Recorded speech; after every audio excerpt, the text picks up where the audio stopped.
Love lang. Always your number one. FM radio station. Love Radio.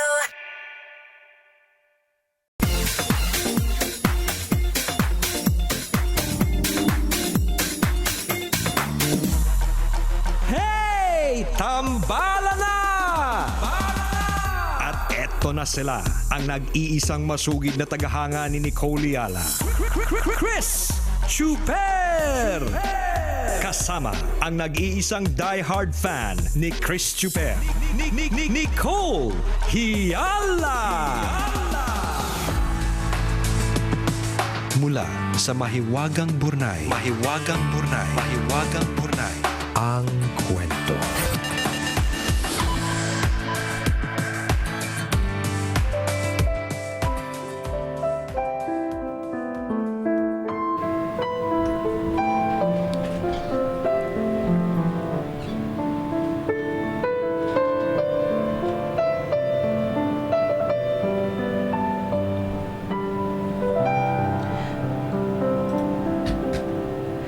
Taong 2012, hindi ko akalain na mabibiktima ko ng tinatawag nilang pikot. Isa lamang akong tricycle driver noon at nagsimula ang lahat sa pamamagitan ng pakikipag-textmate. Meron ako nililigawan, si Rochelle. Dahil medyo torpe ako, hindi ako nakakapagsalita kapag kaharap ko na siya. Sa text ko na i-express ang aking nararamdaman para sa kanya. Ilang buwan nang gano'n ang setup namin pero hindi pa rin niya ako sinasagot. Isang araw, may nag-text sa akin. Ang buong akala ko ay si Rochelle. Gustong-gusto daw niya ako noon pa. Kapag nagiinuman daw kami sa bahay nila, lagi daw niya akong tinitingnan. Nagtataka ako kasi hindi naman ako nagpupunta sa bahay nila Rochelle. Sabi pa na nag-text, gusto daw niya ako makita. Siyempre excited ako at hindi pa nagdalawang isip pa. Pagdating ko sa tagpuan, hinanap ko agad si Rochelle. Pero si Jessalyn ang naabutan ko, ang pinsan ni Rochelle. Sabi ko, anong ginagawa mo dito? Ang sabi niya, ako muna ang pinapunta ni Rochelle. Susunod daw siya maya-maya. Masama na ang kutob ko. Parang sinistiri lang ako ni Jessalyn. Pero para hindi ako magmukhang bastos, kinausap ko na din siya. Konting kwentuhan, hanggang sa napansin ko ilang oras na hindi pa rin dumadating si Rochelle. Ang sabi ko, hindi na ata dadating si Rochelle, uwi na lang tayo. Hindi na nga dumating si Rochelle. Napaikot na nga ako ni Jessalyn. At sa kasamaang palad, ay hindi na talaga siya humiwalay sa akin simula noon. Hindi na siya umuwi sa kanila. Sumama na si Jessalyn hanggang sa bahay namin. Ano yun, aso? Askal eh, no? Nakita sa kali, sinama sa bahay. Sumama naman. Sumama naman. At sinama naman. Sinama naman. Sinabihan na siya ng nanay ko na umuwi na kasi gabi na. Tinanong siya ni nanay, ilang taong ka na ba? OMG, 17 years old lang siya nun. Iyak siya ng iyak kasi ayaw na daw niyang umuwi. Sasama na lang daw siya sa akin. Sa isip ko, anong gagawin ko? Kapag hindi na talaga to umuwi, lagot ako. Siyak na ipapahanap to ng mga magulang niya. At kapag nalaman nilang kasama ako ni Jessalyn, baka idemanda pa ako ng kidnapping. Pero wala na nga ako nagawa. Ang sabi ni nanay, kapag hindi ko daw pinanagutan, tsak na makukulong ako. Ang sabi ko naman, paano pananagutan? Wala naman nangyari. Ito siya pang nanay. Wala naman nangyari sa amin. And in the first place, hindi ko siya girlfriend. Sumama ng sumama ang timpla ko. Ayaw na talagang umuwi ni Jessalyn. Kapito ko si ate. Ang weird ni ate. At masakit man sa loob ko, bigla ako nagkaroon ng instant na asawa. Matagal din ang panahon na lumipas bago may nangyari sa amin. At hanggang ngayon ay hindi ko pa rin matanggap ang sitwasyong kinasadlakan ko. Magkasama pa rin kami ni Jessalyn. At para malaman na niya ang lahat ng nilalaman ng puso ko, gumawa ako ng open letter sa Facebook para sa kanya na ganito ang nakasulat. Nabubwisit na.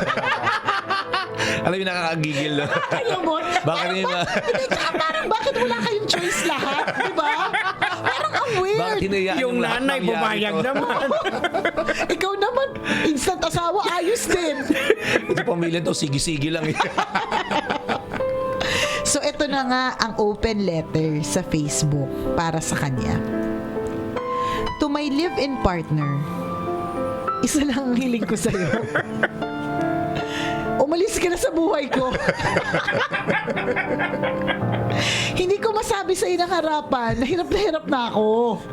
Palayain mo na ako. Gusto ko naman maging masaya sa piling ng taong mahal na mahal ko. Huwag ka na magpaalam, please. Magkusa ka na. May blade ka dyan, Chris. Parang gusto rin maglaslas ni Tanghenyo. Naiinis siya. Tumataas yung dugo niya eh. Alta presyo na Hindi pa naman niya dali maintenance niya. Hindi ka nakatulong sa kanya. Ba yan? Huwag ka nang magpaalam, please. Magkusa ka na.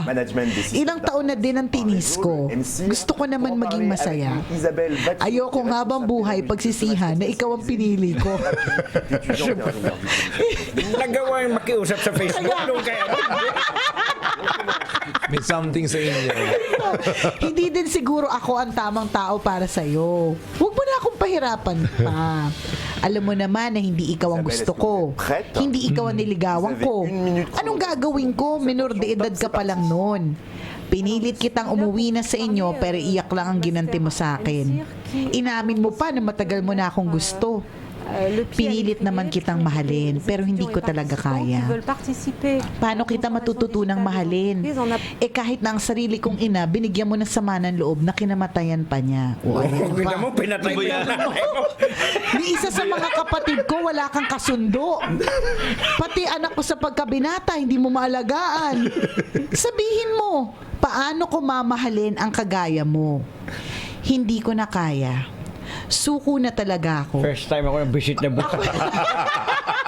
Matatapos sa Tanghenyo. Hindi mo na din kaya, I'm sure. Sabi niya, hindi ko na kaya. Suko na talaga ako. Paano ko ibibigay ang kasal na gusto mo kung ganitong buhay lang ang mararanasan ko sa'yo? Sana maunawaan mo. Nagpapasalamat, Labio. Ako po si Labio, dating tricycle driver na UV driver na ngayon, isang tambalanista, at ito ang aking kwento. Labio, pumunta ka nga dito sa stasyon, Labio. Magkausap ka namin ng masinsinan. Labio, ano Alam mo, pero? Labio, yung mga tao dito, mahaba talaga ang pasensya dati eh. Normally talagang, ang PC po namin ay talagang napakahaba. Umiksi po talaga. Umiksi, kasing liit na po ng hintuturo ko. Grabe. Nung narinig namin yung kwento mo, lumiit talaga eh. Yung dating isang yardang PC na hawak namin, ngayon wala na. Kasing gakuko na lang po. Yung dating malaking pangunawa po namin, mga kabisyo, naging kasing laki na lang po ng earrings ko. Pinatay pa yung nanay mo. Pinatay yung nanay mo, yung mga kapatid hindi kasundo. Tapos yung anak mo sa pagkabinata hindi maalagaan. Oo. Nasabi mo na nangyari lahat yan pero hindi mo siya ma-let go. Anong meron, Labio? Ang labio mo eh. Napakalabio mo. Punta ka dito, ha? Kausapin na magkalinawan sa mga bagay-bagay. Grabe naman. I have nothing to say to you. Ayoko na yung pagtsagang kausapin. Wala ka magsasabihin sa'yo, friend. Wala akong masasabi sa'yo. Hindi kasi, di ba, meron akong isang mentor na nagsabi sa akin na hindi totoo na wala kang choice. Oo naman. 'Di ba? Hindi to. Kasi 'di ba minsan ganun tayo, wala akong choice eh. Oo, Ito na tanggapin yun ko na eh, lang. tanggapin ko na lang wala akong choice. Hindi totoo na wala kang choice. You always have a choice. Actually, yung choice na hinayaan mo na yung babae si Jessalyn Oo. nandyan sa buhay mo is a choice. Tama. 'Di ba? Yung hinayaan mo na nandyan sa buhay mo is a choice. Hinayaan mo yan labyo, ha? Oo. Hinayaan mo. Ang labyo mo talaga. Life is all about choices. Kaya nga, Correct. it's either kakain ka o hindi, iihi ka o hindi. Oo. Aalis ka o hindi, paalisin mo o hindi. Diba, tingnan mo, sa umpisa pa lang ikaw, eh. partner, meron 17-year-old na nakadikit sa'yo, ayaw nang umuwi. Susuli ko sa nanay niya. Tatawagan ko yung nanay niya. Oo. Sasabihin ko doon sa nanay niya na hindi ko po alam kung ano po nakain nito. Eh, magkadugo. Magkadugo. Anong sabi ng nanay? Oo. Di ba, sumangayin pa yung nanay? Hindi, nanay niya yung sumangayon. Yung nanay. Alam, may something sa inyo eh. Sabi ng nanay ni Labio, panagutan mo yan. Silabyo naman, anong pananagutan? Hindi ko naman yung jowa.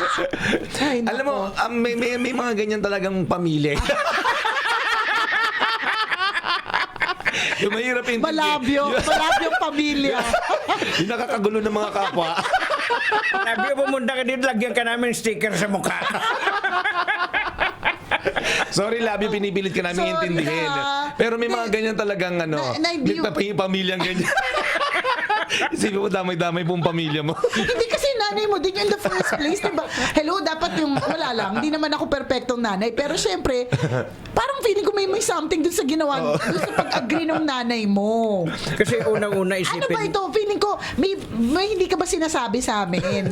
May part ba ng story na hindi ka sinabi? Mukha. Kasi kung ganyan lang yung parte ng story, hindi Madaling na makonect. Oo. hindi ko makonek. Kasi madaling i-let go yung ganyang klase ng tao. Kasi from the very beginning, na alam mong nagbibigay ng hindi maganda, malas eh. Oo. Di ba? Hanggang sa hinayaan mo, kagagawan mo to. Correct. So, ano Tsaka minor de edad. So, pwede mo talagang isole. Kasi Oo. kung halimbawa 18 na yung tawag na legal age, pwedeng decision yan. Pero pagka minor de edad, di ba, pwede ka rin magtawag sa DSWD. Pwede nga eh. Sa pinakamalapit na barangay sa inyo, Oo. di ba? Saka ito, Ang perspective. labyo, grabe. Perspektibo ng isang lalaki, ikaw din, Chris, masasabi mo rin to, ha? Kahit sabihin natin yung mga lalaki na may hilig, pero ang isa, ayaw na ayaw ng lalaki, yung dikit ng Clingy. dikit. Yung parang tuko. Oo. Di nga kapit Hinay- ko lang linta eh. Hinayaan Di mo. ba? Kumapit na sumisip-sip pa. Oo. Di ba? Pero alam mo, yun nga, kagaya na nabanggit ko, may ganyan talagang pamilya. Meron kaming, meron... Kakilala ka na naman. Kawawa naman yung makakilala mo. Lagi mo na lang nilalaglag. Oh, may that, yun yung kasambahay namin. Yaya ng mga anak ko. 18 years old din. Okay. Tapos, lagi siyang, May rason. nagtatapon ng basura. Kahit wala ng basura sa bahay. Lagi siya nagbababa ng basura. Okay. Kahit wala pa yung kolektor ng basura. Okay. Kasi yun pala, merong may inaay. May minimit Oo, may sa baba. minimit. Yung Oo. nagtitinda ng barbecue sa baba. Meet and greet sa basurahan. So gumagawa ng paraan para makababa at makita yung nagbebenta, nag-iihaw na. Siyempre naman, ng love karne life sa baba. yun. Gagawan mo ng way. O, tapos, Yung mga papel siguro sa bahay, Oo, pinupulit-pulit. sila lagi sa plastic ko niya. Kuya, bababa lang po ako. Saan tagal niya magtapon ng basura? Mga 15 minutes bago siya bumalik okay. ng bahay. Isang baba lang naman yun. Oo, isang baba lang. Tapos parang linggo-linggo gusto talagang nagde-day off. So hinahayaan ko lang. Sabi ko, sige, kailangan mo ng huminga. Yan, baka pagod ka sa trabaho. Yung pala, lagi silang Nakikita. Oo, pumupunta sa luneta, Baka specific, alam na alam. Nalaman. Eh, siyempre tinatanong ko, saan ka nagda-day off? Galing po kami ng Lunita, kuya. Yan. Okay. Baka binabarbecue na. Baka naglalatag sa luneta. Di ba? May nirarentahan doon. Oo, yung nagsasako-sako, inaabot ng gabi. Ganyan. Tapos nakakatawa lang yung mga kwento niya. Tapos hanggat malaman namin, tatlong buwan na tumagal si ate sa amin. Kasi noong pangatlong buwan, nalaman namin buntis na pala. Buntis na. Oo. Tapos nung umuwi ng bahay, Oo, sabi, pag uwi nung... Natuhog. Natuhog ni barbecue man. Barbecue man. Oh, Pag uwi ng bahay, tuwan-tuwa yung yung mga magulang ng babae. Na nabuntis Oo, siya. sabi, anak, sa wakas, nabuntis ka na. Ay, diba, 18 lang. 18 years old, oo. Tapos, Okay. syempre, Yung lalaki, hindi naman sa pag-aano, pero ang sweldo niya sa isang araw, 120 pesos. Lamang. Oo. So, di ba parang kung ako sa perspektibo ko. Ng magulang, Oo, wag medyo muna. mag-iisip Wag ka muna, muna. magugulat ako. Siyempre, pagsasabihan ko kayo, yung nanay tuwang-tuwa. Pinakasal na din agad. Hindi pa pinakasal. Ay, hindi Tuwang-tuwa pa. na. Sa wakas, may jowa ka na. Oo. Tapos, nito, lately, yung huling update sa akin, kumusta na po yung, babalik pa po ba? Ay, hindi, hiniwalay yan ng asawa. O, tingnan mo. Kaloka. Diba? Kumbaga, ang dami mong pwedeng gawin So sa buhay. kumbaga, kaya mo to kinikwento para i-justify na hindi lang yung pamilya ni Labio Na- malabo. May pamilyang malabo talaga tumutuwa. Kasi sa ibang magulang, hindi Kasi- yun eh. Kakausapin mo, pagsasabihan mo, Actually, anak. wala pa ako na-meet na magulang na natuwa na yung anak niyang 18-year-old na Nabuntis. ay nabuntis. Oo, tapos iniwanan ng asawa. Oo, wala Talaga. pa, wala pa. Oo, di ba? Meron na Pwede talaga. nintindi ko, May may ganun pala something. talaga. Oo, may something. Ay, nako, kalurking.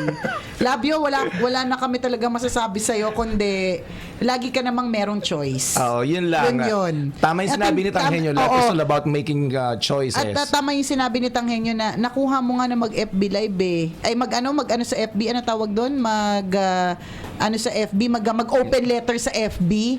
Nakuha mo nga mag-open letter sa FB, hindi mo makuha paalisin, di ba? Ay, Sorry, nako. maaaring hindi mo nagustuhan yung mga sinabi namin, pero... Pero nalabyuan talaga kami. Hindi talaga namin makonect kung paano ka intindihin. Ay. Lagi kang may choice. Yun ang iisipin mo. Yun. Lahat may po tayo. kakayahan kang mag-isip, may Correct. kakayahan kang gumawa ng aksyon sa mga bagay na nangyayari sa buhay mo. Tsaka may problema ka talaga, Labio, sa sarili. Meron eh. Kasi sinasabi mo doon, hindi mo kayang sabihin sa kanya ng person. Pero Oo, sinabi mo sa FB. Oo, yun Sabi mo sa tambalan. Oo. So, sabihin mo rin sa kanya ng diretsahan na para Oo. magkaintindihan. Kasi kayo naman makakasolve niyan. At saka nakakalur kayo dito, taon na ang lumipas. Hindi na minor si ate girl. Nakakalur Simulat sa puli, ang hirap lang talagang intindihin. Oo. Paano mo nahayaang sumama sa bahay ninyo? Di ba? Hindi ko talaga mag-gets eh. Yung di na siya umuwi. Alam mo, akala ko joke. Yung pala hindi joke. O Ay, nako. nag-aabang ako ng punchline. Ako Pagkandang din huli, eh. naiinis na ako. Walang punchline. Talagang malabyo si Labio. Yan. At kung ikaw, Kabisyo, may malabyo ka din kwento katulad niya. Pwede mo kaming i-email. Napatawa mo kami this Monday morning, Labio. You may send your stories at mahiwagangburnaystory@gmail.com. Malay mo, kwento mo na ang ating pag-uusapan sa mga susunod na araw. Kaya send na. Uy, bati lang natin ng good morning ang taxi driver na si Kuya Guillermo Inot. Yan. Na nagpapalipad na daw ng taxi na sinasakyan ni Carl. Yung kasama natin sa work. Naku, alam mo ba, Kuya Guillermo? Nako. Grabe magbigay ng tip yan si galang. Carl. Oo, magkano, Galang. magkano yung metro mo? Halimbawa, Nako. 250 metro. Yan. Tina-times 2 po Yan. yan. So, bali, bibigay niya po sa inyo 500. 500. Ganyan yan, Oo. magbigay na galante yan. Tagalabrejo yan eh. Joke lang, Kuya Guillermo. Baka hindi na bumaba yan. Baka umasa ka rin. Ingat ka po, Kuya Guillermo, at sa lahat ng mga taxi drivers na nakatutok ngayon. Yung mga kasamahan ni Labio. Ayan. Good morning sa iyo at ingat kayo sa inyong biyahe. Hello kay Ma'am Jelay and Sir Vince at ang buong Finance Division ng AFP MBAI na nakatutok. Salamat po. Yan. O siya, enjoy the rest of your day, mga kabisyo. Smile! Choice mo rin ang ngumiti. Tama. Diba? Muli ako po si Nicole Yala. At ako naman si Cambio King Chris Chuper. Na nagpapaalala, Walang matatag na relasyon sa malanding may determinasyon. Yun! Ang programang Walang Problema, Hey Tambala Na, ay hatid sa inyo ng